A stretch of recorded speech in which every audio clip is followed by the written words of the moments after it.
Bonsoir à tous. Prenez vos matériels de surf. Il est l'heure de défier les vagues de la Covid-19. Portez vos masques, même s'il n'est pas là, et vos pyjamas, fussent-ils les plus rayés.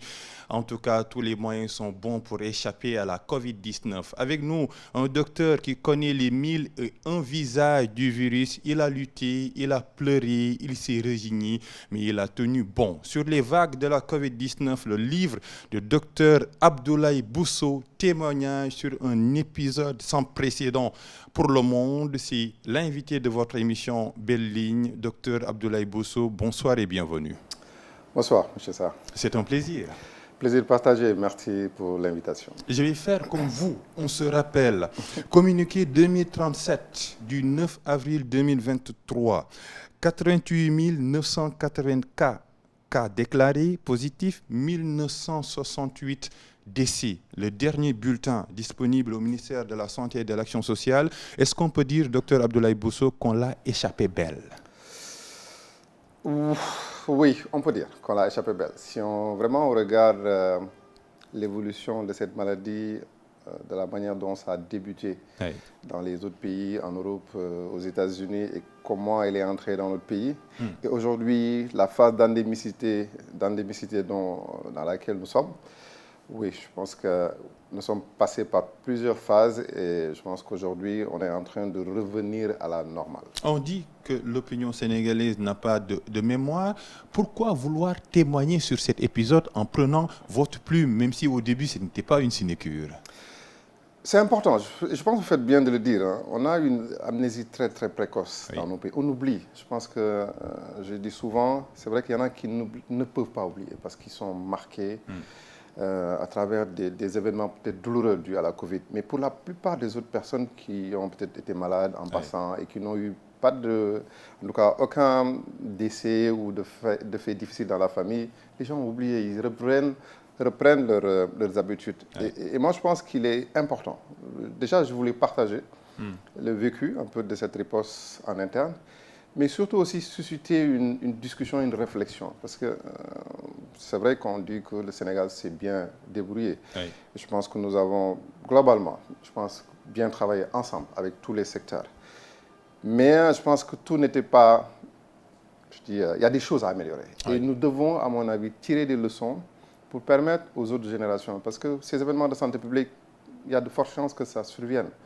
Donc quand ça surviendra, il faudra qu'on puisse vraiment tirer des leçons. Et je pense que nous qui étions un peu dans le feu de l'action, qui avons vécu, donc je pense que c'est obligatoire de partager nos réflexions et susciter une discussion qui amènera peut-être pour les autres générations à être mieux préparées à faire face à un événement de ce type. Un événement dans lequel le Sénégal a résisté, peut-être bien résisté, résilience ou débrouillardise, docteur? Oui, moi j'aurais tendance à dire débrouillardise sur notre continent. Le système D. C'est un peu ce que j'ai dit. Pourquoi débrouillardise? Parce qu'en fait, c'est très, très malheureux de le dire, nous ne tirons pas des leçons. Et pendant l'événement, il y a beaucoup d'émotions dans la gestion des événements, souvent dans nos pays. Parce que tout simplement, les pays ne sont pas préparés avant. Donc il n'y a pas de stratégie développée pour faire face à un événement de santé publique. À toute autre urgence, parce que vous savez, les urgences comme les événements de santé publique, les épidémies, on peut les anticiper. Aujourd'hui, on peut faire ce qu'on appelle la cartographie des risques.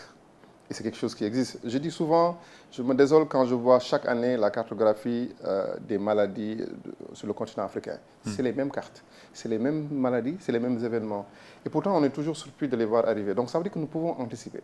Et donc c'est important de le faire. Si on anticipe, on est bien préparé, on fait des plans, on fait des procédures, et après on peut évaluer et avoir des plans d'amélioration. Mais malheureusement, nous ne l'avons pas. Et donc, jusqu'à maintenant. En fait, même après la Covid. Après la Covid, il y a quand même eu des changements, il y a eu des avancées. Mais je donne juste un exemple. Oui. Vous savez, Covid, c'est une fièvre virale un peu... et aujourd'hui, on a, sur le continent africain, on a eu Ebola en Afrique centrale, on a eu Marburg qui se ressemble un peu. Et dans les stratégies, c'est la même stratégie qu'on utilise dans Covid. Et pourtant, ces pays, après 2 ans de Covid, n'ont pas été en mesure de faire face à ces événements de santé publique. Il y a quelque chose, il y a un problème à se poser. Et pourtant, dans ces pays, des millions de dollars ont été injectés pour soi-disant renforcer le système de santé. Un problème politique ou sanitaire? C'est quoi? La faute à qui? À la politique ou aux blouses blanches? Je pense que la faute, elle est partagée. Elle est d'abord politique parce que, comme je le dis souvent, il faut une vision dans un système de santé. Et malheureusement, dans nos pays, la vision s'arrête au visible, c'est-à-dire à l'hôpital qui est construit, aux ambulances qui sont achetées, alors qu'au fond, c'est le système, c'est les institutions. Ce n'est pas la chose visible, mais c'est vraiment la fondation qui tient un système de santé. Et malheureusement, c'est ce qui manque. Donc, un événement comme ça arrive, on essaie de, voilà, on a des malades, on les met quelque part, on les soigne, on achète des équipements, on a fini, mais est-ce qu'on a développé une stratégie? Est-ce qu'on a évalué cette stratégie? Par exemple, aujourd'hui, la chose très simple, c'est de dire Covid est passé, mais on devrait s'asseoir pour analyser comment on a fait. Un bilan. Un bilan. Qu'est-ce qui a été fait? Qu'est-ce qui n'a pas été fait? Je me rappelle, j'avais une discussion il n'y a pas longtemps avec le secrétaire général adjoint du gouvernement et il me disait qu'il avait collecté l'ensemble des textes administratifs liés à la Covid. On avait une discussion sur si demain le même événement arriverait, peut-être il y a des actes qui ne vont pas être pris de la même manière ou qui ne seront pas pris. Et donc, c'est ces leçons. Et pour moi, c'est un peu pour moi, le livre, c'est pour susciter le débat. Maintenant aussi, il ne faut pas que les gens juste s'arrêtent sur des anecdotes, mais qu'on pose vraiment les vrais Sur problèmes. les pyjamas, on va les porter après. Mais c'est trop tôt. Parlons un peu de cette débrouillardise. Vous êtes scientifique, médecin, vous êtes sur le rationnel. Mais est-ce qu'il y a une dose d'irrationnel dans le traitement de la Covid-19 au Sénégal? Une dose d'spiritualité qu'on ne voit pas. On dit parfois que le Sénégal est sauvé. Bon, voilà quoi. Parce qu'on craignait des morts et des milliers de morts. En tant que médecin, vous avez ressenti ça? Je peux dire oui, parce qu'à un moment, je disais, bon, il y a quelque chose de particulier avec ce Parce qu'on l'a vu avec ce Ebola, virus. par exemple, en 2014. Ebola, et en fait, la différence, c'est que moi, je préférerais Ebola, parce qu'Ebola est plus facile à gérer que Covid. Ah oui. Ah oui, parce que c'est juste par rapport au mode de transmission. Ici, le mode de transmission, il est plus large. C'est-à-dire, vous pouvez vous faire contaminer sans vous en rendre compte. Les fameux cas communautaires sont très fréquents. Alors que dans Ebola, il faut un contact rapproché. Donc, on arrive très rapidement à faire le lien entre les personnes qui sont infectées ou qui ont été en contact avec des personnes infectées. Donc, c'est vrai qu'il y a cet aspect particulier. Aujourd'hui, quand on dit l'Afrique s'en est sortie, je ne sais pas si c'est une chance. Parce qu'au vu de là où nos systèmes de santé étaient, au vu des stratégies souvent qui sont développées, je pense qu'on a été chanceux. Je parle spirituel parce qu'il y a un épisode que vous décrivez dans cet ouvrage-ci, le Grand Magal de Touba, organisé en 2020. La situation était critique. Le Khalif général des Mourides décide d'organiser ce grand événement religieux qui rassemble des millions et des millions de fidèles. Concrètement, pourquoi il n'y a pas eu explosion de cas? Je disais aussi qu'après ce Magal, moi j'étais à Touba et j'étais dans mon véhicule avec l'équipe pour faire un peu le tour des points de prestation et les grandes familles et je voyais une centaine de milliers de personnes dans la rue sans masque. Je disais waouh, je ne sais pas qu'est-ce qui va se passer, mais aussi si on s'en sort indemne, qu'est-ce qu'on va dire aux gens? C'est-à-dire les gens ne vont pas nous croire en disant que cette maladie existe. C'était une épreuve, hein? Et donc, c'était assez particulier. Et comme je le dis, moi, j'ai dit, bon, je suis un croyant. J'ai dit, première hypothèse, les prières ont réussi. Vraiment, nos chefs religieux ont prié, ça s'est bien passé. Deuxièmement, quand même, il y a une stratégie qui a été mise en place depuis le début, parce que c'est quand même un processus avec les stratégies de mise en place, la communication, la prise en charge des cas. Mais moi, je reste convaincu que c'est surtout la période où le Magal se passait. Parce qu'il y a une chose quand même qui est constante. C'est quoi? C'est les vagues dont on parle. C'est-à-dire, quand l'épidémie arrive, vous avez une phase progressive avec des cas qui commencent et qui montent jusqu'à arriver à un maximum. Oui. Arrivé au maximum, ça redescend et la vague descend jusqu'à que cette période finisse. Oui. Et moi, ce que j'ai constaté, c'est que ces périodes sont... C'est-à-dire, il n'y a presque pas d'événement qui peut impacter sur ces périodes.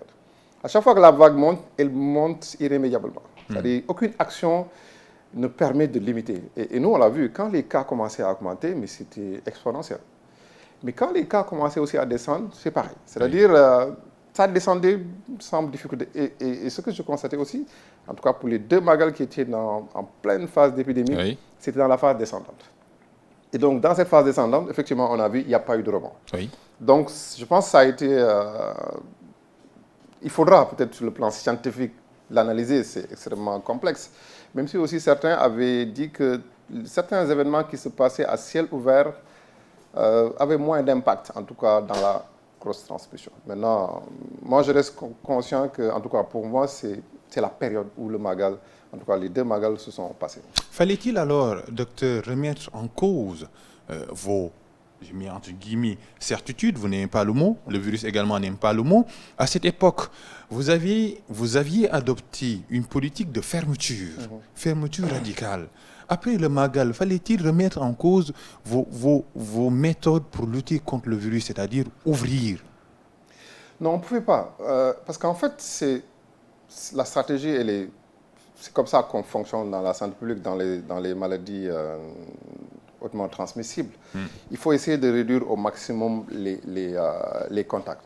Et je pense que si on nous avait demandé notre avis, peut-être on n'aurait pas conseillé à ce qu'on tienne le Magal, parce que c'est la logique. Quand on dit restez chez vous, évitez les rassemblements, voilà, le Magal, ça va aller à l'encontre de ce que nous préconisons.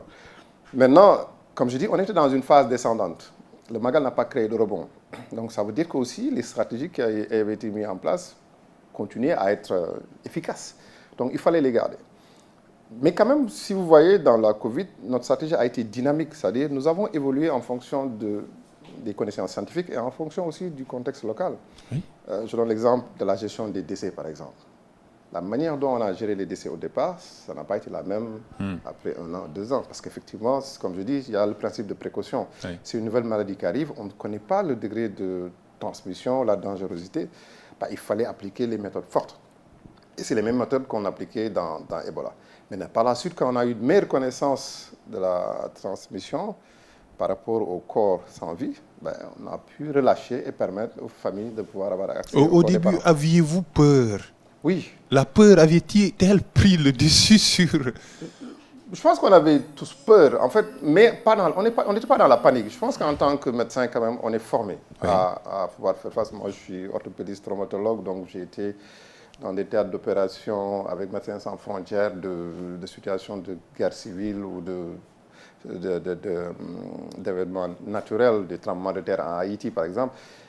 On n'a pas peur, nous sommes obligés de faire face. Mais on sentait quand même, à un moment, on se disait, mais cette histoire, où est-ce qu'elle va aller? On n'avait pas cette maîtrise de la situation. Donc on posait, on suivait. En fait, je vous dis qu'à un moment, on suivait la vague, en fait. On était obligés, parce qu'on ne peut pas anticiper. Vous ne suiviez pas également l'extérieur? Non. Guerre sanitaire, non. confinement. On vous a reproché cela. Non, mais je pense qu'aujourd'hui, si on regarde sur le continent, le Sénégal, quand le Sénégal, avec le président, prenait la décision de faire le confinement, mais les pays européens, les pays américains ont pris du temps à faire ce confinement. Ils ont pris du temps à faire ce confinement. Et au Sénégal, ça s'est fait très très tôt. Oui. Moins de 30 cas, on a confiné. Et moi, je pense que ça a aussi impacté dans l'évolution de la maladie. Parce que le fait d'avoir confiné, ça a réduit la transmission. Et ça nous a aidé. Si vous regardez la courbe épidémiologique, vous voyez que la première vague a été lente, très très lente, et ça augmente. Donc, non, il n'y avait pas de mimétisme. Et loin de là, parce que je pense qu'il n'y avait pas de stratégie qui était efficace.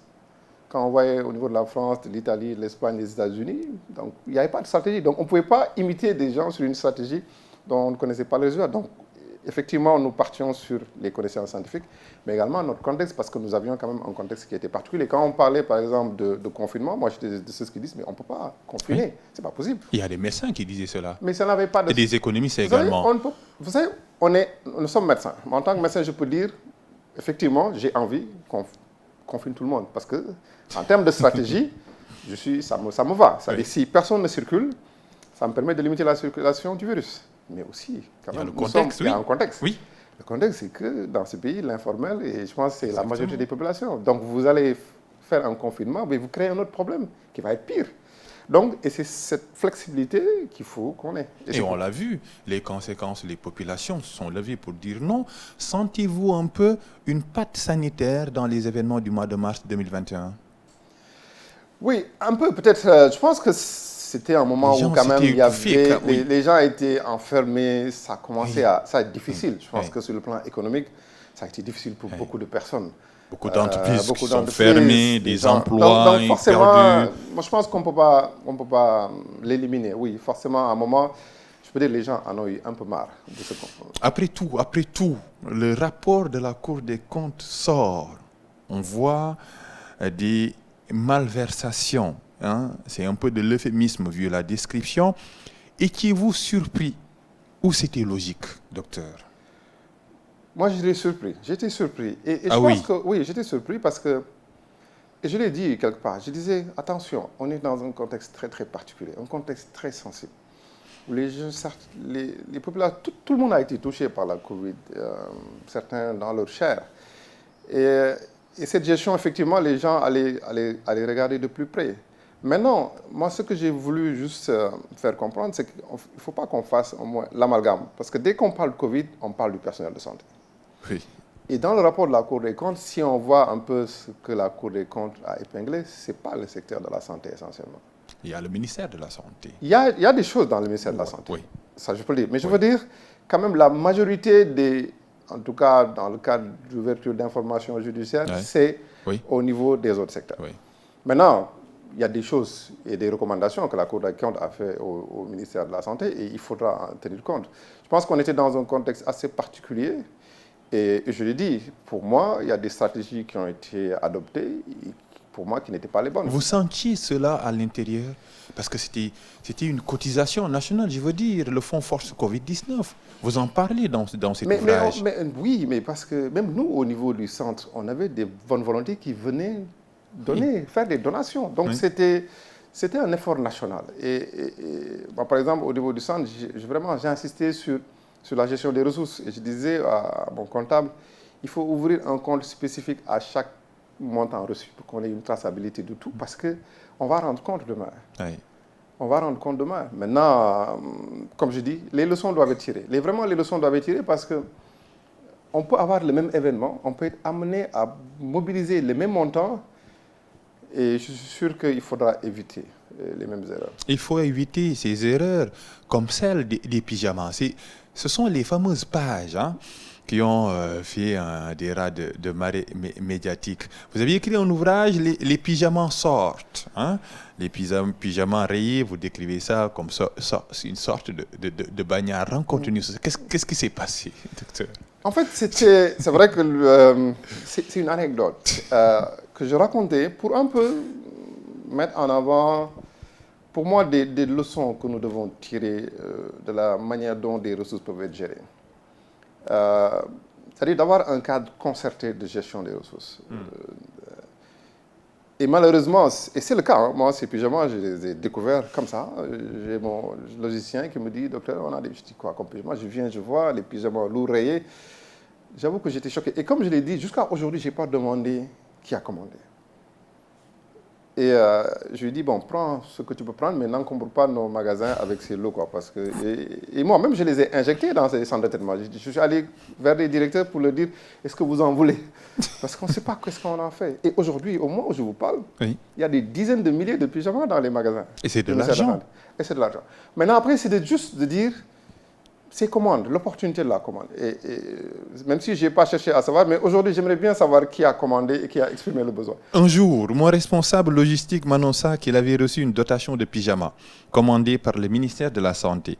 J'ai pensé que c'était les tenues que nous portions dans les blocs opératoires qui avaient été achetées et que le personnel des CTE pourrait porter.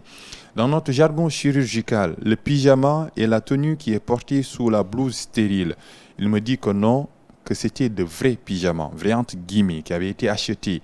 En réalité, des pyjamas pour dormir, qui étaient des pyjamas rayés, ressemblant à des tenues de bagnard. J'étais abasourdi car des milliers avaient été acquis. Et vous exprimez à cette période votre dégoût. C'est juste pour rappeler, comme je dis, c'est les dépenses. C'est l'opportunité des dépenses. Et je pense qu'à un moment, certains ont peut-être pensé qu'on était comme dans un projet. Vous savez, nous, au ministère de la Santé, par exemple, quand on est dans un projet, on vous dit souvent, il faut consommer les ressources. Et Ah l'argent oui, d'un projet, on ne le retourne pas. on le dit. C'est ce qu'on dit. Oui.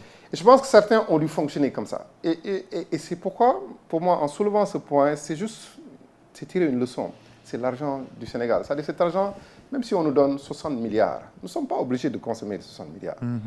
Si on avait, entre guillemets, bien consommé 10 milliards et qu'on était efficace, pour moi, c'est bien. Parce que cet argent, le reste va servir à d'autres secteurs. Donc, c'est de juste dire la stratégie qui a été adoptée pour l'expression des besoins. Moi, j'ai souligné ce fait, mais également, j'ai parlé des respirateurs. Oui. Aujourd'hui, je pense que l'épidémie Covid, même si c'est un épisode qui était dramatique, mais c'était une opportunité de renforcer le système de santé. Oui, oui. On a eu des difficultés à prendre en charge les cas graves, mais aujourd'hui, on a acquis des respirateurs. J'imagine qu'il y a un groupe qui a travaillé dans cela. Moi, je n'y étais pas. Mais je reste convaincu qu'aujourd'hui, si vous faites le tour de nos centres hospitaliers régionaux, je ne suis pas sûr que leur capacité a augmenté en termes de réanimation. C'est-à-dire, demain, si on a la même situation, on risque encore d'aller acheter les mêmes équipements. On a acheté beaucoup de choses. Oui. On a acheté beaucoup de choses. C'est un peu ce que je disais. On a essayé de servir un peu chaque service, chaque direction. Vous le dites, oui. Et à la page 131. Et je caricature en disant, c'est comme si vous étiez en guerre. On est en guerre, par exemple. Vous savez, votre état-major qui coordonne la guerre. Il y a beaucoup d'aspects dans la riposte. Par exemple, si le Sénégal était en guerre, on a l'état-major qui coordonne, qui fait la riposte. Donc, si on a un budget de guerre, c'est l'état-major qui doit pouvoir orienter où est-ce qu'on doit dépenser. C'est-à-dire, aujourd'hui, on ne peut pas appeler l'état-major pour vous dire on vous livre des grenades lacrymogènes. Je suis en guerre, je n'ai pas besoin de grenades lacrymogènes. Même si ces grenades lacrymogènes peuvent me servir. Oui, oui. Vous savez, on ne peut pas dire aussi je suis en guerre. Bon, la direction de l'information des armées, qui est une structure normale, va s'enfermer et rédiger un plan de communication. Ce n'est pas logique. Oui. Ce plan de communication doit être en lien, doit venir de l'état-major. Maintenant, si la direction des informations des armées doit être la structure qui déroule, c'est comme ça que ça doit se passer. Je pense que pour moi, c'est quelque chose qu'il faudra corriger. C'est-à-dire qu'on ne peut pas avoir une structure de coordination et que chaque service, de manière normale, élabore un plan qui n'est pas lié au plan. Parce qu'on a un plan national de riposte qui a été quand même validé et pour lequel le président a donné autorisation de financer. Donc, je pense qu'il y a à un moment un besoin de dépenser. Je ne dis pas qu'on a détourné, non. Même vous utilisez les mots en sens, docteur, que c'était peut-être comme si c'était un partage de gâteau. J'ai encerclé cela. Tout à fait. En fait, ce que je dis, c'est-à-dire c'était moi, j'ai senti personnellement un besoin de dépenser. C'est-à-dire qu'il fallait dépenser. C'est-à-dire c'est l'esprit que nous avons globalement dans les projets. Il faut dépenser. Il faut pas garer de l'argent. En tout cas, c'est un critère de performance, la consommation des ressources. Alors que dans ces cas-là, je pense qu'il faut qu'on arrive à corriger et que les dépenses qu'on puisse faire soient vraiment des dépenses pertinentes. Et que vraiment qu'on ait vraiment un système coordonné de gestion des ressources. J'espère qu'on va apprendre de nos erreurs. Il y a la politique, il y a la santé. Vous portiez parfois ces deux vestes. Vous décrivez un peu la campagne de vaccination, un show, un meeting d'après vos mots. La politique ou les politiques vous ont-ils fait obstacle dans votre travail? Je dirais non. Parce que quand même, c'était... vous savez, Covid, c'est assez particulier. Donc, au moins, on a eu, en tant que praticien, la liberté de pouvoir nous exprimer et d'être entendu. Au début ou à la fin? Surtout au début. Parce qu'au début, vous étiez en première ligne. Non, surtout au début, parce qu'au début, c'était l'inconnu. Oui. Et je pense que le président aussi a donné l'exemple en nous conviant, en nous écoutant et vraiment en allant dans le sens de nos propositions. Le ministre de la Santé aussi est allé dans ce même sens. Maintenant, après... Vous savez, moi, je dis toujours Covid, au début, tout le monde avait peur. Donc, il n'y avait que quelques soldats qui étaient là. Quand la chose commençait à être beaucoup plus maîtrisable, et c'est là où c'est devenu C'était compliqué de gérer la communication. La communication n'était pas difficile à notre niveau, parce que quand même, nous avions toute notre indépendance de communiquer. La campagne de vaccination, par exemple. Non, la campagne de vaccination, moi, je pense qu'on a, et je le dis, pour moi, on a failli dans cette campagne de vaccination. Déjà, le lancement, pour moi, c'était... La faute à qui? C'est pourquoi j'ai parlé de Mais la politique. Nous. Je pense que quand on dit nous, je pense que le ministère de la Santé, je dis nous, et je suis à l'intérieur, C'est là où je parlais de stratégie et d'avoir vraiment un état-major. Je disais dans le livre aussi qu'on a l'impression à un moment, en tout cas moi, qu'il y avait plusieurs états-majors, que chacun essayait d'aller comme l'armée mexicaine. C'est une armée mexicaine. Chacun voulait être visible, chacun voulait être audible. Alors que ça ne marche pas comme ça. Quand on est dans une situation de crise, il faut une structure, il faut une chaîne de commandement qui est bien claire. Maintenant, comme on dit, chacun voulait être visible. Dans la communication, on a laissé aussi les réseaux sociaux.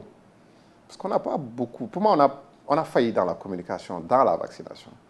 Et ça, c'est des leçons qu'on doit tirer, je pense, pour les prochains événements. Parce que, de plus, je dis, la grande difficulté qu'on va avoir, c'est lorsque le prochain événement de santé publique va arriver, pour lequel nous avons besoin de vacciner les gens en masse. Et ça Avec commence tout ce déjà. qui s'est passé, Les gens vont dire, mais est-ce qu'ils ne sont pas encore en train de nous raconter des histoires? Vous voudriez réellement quitter la séance quand les politiques étaient là, chacun voulait prendre une piqûre devant les caméras, les photos? Moi, j'avoue que quand je suis arrivé, j'ai trouvé des bâches déjà. Je disais, mais qu'est-ce qui a installé ces bâches? On est dans une situation de pandémie. On ne peut pas être dans un endroit fermé, mais il y avait Moi, j'étais surpris par le monde qu'il y avait. Moi, on ne m'a pas vu dans les séances vidéo. Je me suis vacciné après. J'ai failli partir. J'avais des collègues qui étaient là. Ils me disent, non, il ne faut pas que tu partes, sinon si tu pars, ça va faire mauvais genre. Mais je dis, mais c'est quoi ça? On est en train d'être agglutiné. Donc, ce n'est pas une bonne image. Quand vous voyez les autres pays qui ont lancé le séance de vaccination, c'était presque à ciel ouvert. Les gens venaient se vacciner. Effectivement, il faut faire une communication sur la vaccination. Et ce n'était pas moi. J'avoue que même dans les réseaux sociaux, beaucoup en ont parlé. Ils disent, mais ils sont allés faire un gros rassemblement là-bas. Donc, la piqûre pour les VIP, c'était ça. Voilà. Après, ce qu'on voyait aussi, c'est que moi, je voyais des vidéos dans les réseaux. J'étais choqué de voir des séances de vaccination chez certaines personnalités qui étaient filmées où les gens venaient. J'ai trouvé ça intéressant. Vous n'étiez pas averti? Non, je n'étais pas averti. Vous étiez sur le fait accompli? Vous venez vous trouver des bâches, des politiques. Ben oui, parce que il fallait communiquer. En fait, c'est changer et s'adapter à un contexte. Parce que c'est comme ça qu'on communique d'habitude. Quand on a un événement, on met des bâches, on amène du monde, mais le contexte, on l'oublie. Et c'est pourquoi je dis toujours, dans un événement comme ça, l'unité de coordination doit toujours être là pour conseiller. Attention, ça, on ne peut pas le faire parce que le contexte ne le permet pas. Parce que même pour la communication, ça va nous nuire. Nous, on ne peut pas dire restez chez vous, évitez les rassemblements. Ne travaillez et nous, pas. On crée un mortail, quoi. Donc, il y a problème.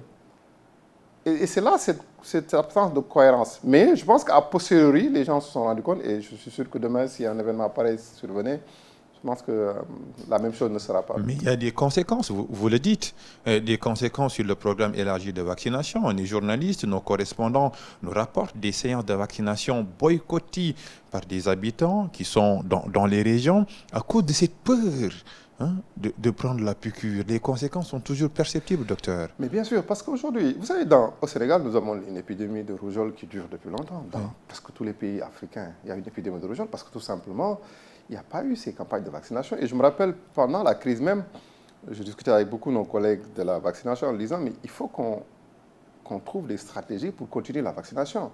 C'est-à-dire qu'aujourd'hui, on ne peut pas mettre un système de santé en pause s'il y a un événement particulier qui arrive. Parce que quand cet événement va finir, d'autres problèmes vont ressurgir. Et la vaccination est tellement sensible. Et je disais aujourd'hui, si les parents qui sont la cible d'abord n'ont pas la confiance, ont une crainte, mais ils ne vont pas amener les enfants à vacciner. Nous aussi, on doit réfléchir, parce qu'on était à un moment où les personnes ne venaient pas dans nos services de vaccination. Nous aussi, on ne voulait pas créer des rassemblements, mais nous devions aussi réfléchir à comment aller vers les populations cibles. Et ça, c'est cette résilience, ces plans de contingence aujourd'hui que en tout cas les programmes, tous les programmes doivent élaborer. Aujourd'hui, certains l'ont essayé. Par exemple, quand je parle du programme VIH, ils ont trouvé des stratégies pour donner des grandes quantités de médicaments à leurs patients pour éviter qu'ils viennent. Tuberculose, pareil. Mais il faut formaliser. C'est des choses à écrire. Qu'on sache que demain, quand un événement pareil va se passer, voilà la stratégie qu'on va faire. Qu'on anticipe sur les stocks. Comment on va arriver vers le patient qui est dans son domicile, qui ne peut pas sortir. Donc, c'est des questions, je pense, qu'il faut qu'on ne s'arrête pas à s'y passer, mais qu'on les documente et qu'on tire les vraies leçons. Oui, il y avait le 5 départ pour reprendre un peu le titre, de le quotidien, hein, dans cette période. Mais il y a également les experts qui défilaient sur les plateaux de télévision. Comment l'aviez-vous vécu et qui étaient écoutés? Le temps de la Covid, c'était également le temps des stars, hein, ou des starlettes. Ouais, c'était. J'avoue qu'au début, c'était assez. Moi, je m'énervais beaucoup. Hein. Et même dans nos réunions, je le disais aussi, dans nos réunions de coordination, certains disaient ouais, il faut qu'on saisisse le procureur parce que les gens. À ce stade, hein? À ce stade, oui. Oui, Certains disaient saisir le procureur. ils sont en train de perturber notre. Mais je disais bon, laissez. Covid, c'est un marathon, c'est pas un sprint. Et j'avoue que j'étais souvent abasourdi d'écouter certaines personnes Pourquoi? Par parler. des théories qui sont fausses, Par par des exemple. théories qui sont fausses. Et ce qui était un peu difficile aussi, c'est que c'est des personnes qui ont le chapeau ou le manteau de médecins, docteur, oui, de professeur. Je disais, comme je l'ai dit, il y en a beaucoup qui les maladies, c'est que dans les amphithéâtres et dans les livres qu'ils les connaissent. Et donc, mais après, on est dans un monde où chacun s'exprime, chacun peut donner ça. Mais je pense qu'il y avait aussi, on était dans, comme on disait, on était en guerre. Je pense qu'on avait besoin de resserrer les troupes. Et moi, j'insistais beaucoup. J'ai fait appel à beaucoup d'experts qui sont venus dans notre groupe. J'ai dit, notre groupe est ouvert. Nous sommes ouverts à toutes les réflexions, à toute personne qui peut apporter. Mais je pense que beaucoup. Moi, quand un journaliste m'a dit un jour qu'il recevait des appels de personnes qui lui disent mais il faut m'interviewer, ouais, il faut m'inviter à telle émission. J'étais choqué. J'ai dit mais c'est quoi? Il me dit mais c'est comme ça. La personne dit moi je suis expert en patati patata, il faut m'inviter. Donc c'était plus la promotion de personnes. Et comme on l'a vu aussi, c'est on avait chaque semaine ou chaque période quelqu'un qui faisait le buzz, mais après, je ne sais pas si aujourd'hui on se rappelle de ces personnes. Oui, c'est vrai également. En tout cas, on se rappelle du virus. Vous vous rappelez également d'un épisode, j'ai parlé tout à l'heure, j'ai utilisé le mot pleurer, c'était en avril 2020 avec le cas Pape Diouf, hein, nos prières. Pourquoi ce cas vous a-t-il si marqué? Vous savez, c'était un moment particulier, hein, c'est-à-dire le premier décès, on était quand même très stressé. C'est la première fois, je pense, qu'on avait un décès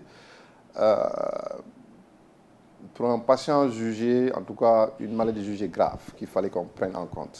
C'était la première fois, parce que nous, on n'a jamais pas eu de décès lors de notre cas Ebola. Donc, on n'a pas été confronté à une situation pareille. Et c'était très sensible, j'avoue, hein, de la cérémonie. Et aujourd'hui, des fois, je pense que c'est mieux que certaines familles aient été éloignées de ces genres de cérémonies. Parce que c'est traumatisant. C'était lourd. C'est lourd. C'est-à-dire, moi-même, en tant que praticien, oui, ça a été lourd à un moment. Et je peux imaginer si des parents étaient présents pendant cette cérémonie. Pour moi, ça peut même causer un traumatisme pour toujours. Parce que c'est assez vraiment particulier, le cérémonial, tout ce qui se passe. Et moi, comme je l'ai dit, on tenait vraiment à ce que toute la chose ne soit pas filmée. Moi, c'était ma phobie première. C'est-à-dire, j'étais en train avec mon collègue Dr Diop, je disais aux gens que personne ne me sort. Il y avait du monde? En fait, du monde, oui, de notre côté. Parce qu'il n'y avait que le personnel de santé, les sapeurs-pompiers, le personnel de la Croix-Rouge et quelques proches de la famille on était ensemble pour faire cela. Et je me rappelle, je me disais, mais quand on a enterré, on est presque allé en va-vite, on a fait nos choses, on est parti. J'ai dit, bon, un monsieur comme Pape Diouf, quand même, ça, ouais, c'est quoi cette affaire, quoi? C'est une personne de stature internationale qui aurait dû avoir des funérailles nationales. Et voilà, on y va à la va-vite. C'était assez lourd quand même, et vu ce qu'il représentait. Et après aussi, tout ce je pense, certaines familles aussi ont subi avec la Covid, les décès. Ils n'ont pas pu voir les familles. À un moment, je disais, mais il faut que son épouse vienne voir, parce que j'avoue qu'à un moment, on est allé à l'encontre de procédures et de protocoles. Vous le dites. On est allé parce que... Jusqu'au lavage mortuaire. Voilà, on sortait du rationnel à un moment. On était en train de discuter de choses, mais bon, c'était un peu plus personnel.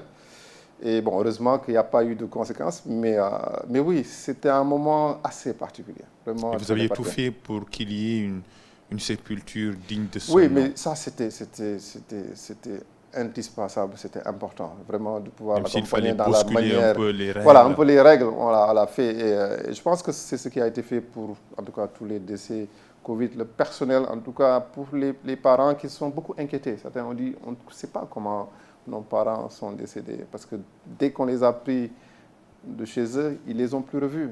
Et ça, c'est traumatisant. On sait un peu comment ça marche dans notre société. Il faut accompagner la personne, il faut être à côté. Et beaucoup n'ont pas eu cette chance. Et je pense qu'ils sont encore marqués par cet événement. Mais ce que je peux vraiment dire, c'est que, en tout cas, nos personnels dans les centres de traitement, ils ont vraiment accompagné de manière vraiment digne, en tout cas, toutes ces personnes qui sont décédées. Oui, ce n'est pas seulement de mauvaises nouvelles, j'ai mis les qualificatifs entre guillemets. La Covid a créé des stars sur les réseaux sociaux. Docteur Abdoulaye Bousso, vous en faites partie, malgré vous. Des portraits, des caricatures, les unes des journaux. Même on peut dire, les filles s'en arrachaient sur TikTok. C'est quoi être un héros dans une crise sanitaire? Ça signifie quoi, ça? C'est bizarre. C'est bizarre parce que on n'est pas préparé à ça. Et moi, je l'imaginais. Vous aviez le temps de voir tout cela d'être sur les réseaux sociaux? Non, parce que déjà, c'est mon docteur Abdoulaye Bousso, etc. Moi, j'avoue que je m'étais déconnecté un peu de beaucoup de réseaux sociaux. Par exemple, Facebook, j'avais plus mon compte depuis 1 an ou 2 ans, je l'avais fermé. Donc, je suis assez loin. Donc, je recevais plutôt des captures d'écran d'amis qui me parlaient un peu et qui m'envoyaient. Et ça m'amusait. Vraiment, ça m'amusait. Et je disais, bon, c'est peut-être un bon côté, les gens vont déstresser parce que la situation, elle est assez sensible. Mais c'est vrai que c'est pas évident quand même de se retrouver comme ça au premier plan. Ça augmente le stress, ça augmente la pression. Et je disais aussi, aller dans des émissions qu'on écoutait à la radio, qu'on suivait à la télé, c'était bizarre. Se retrouver à la une d'un journal, moi je me rappelle quand je voyais la une du journal Le Soleil, j'étais presque choqué quand je vois ma tête sur toute la page. J'ai dit, waouh, qu'est-ce que c'est que cette affaire?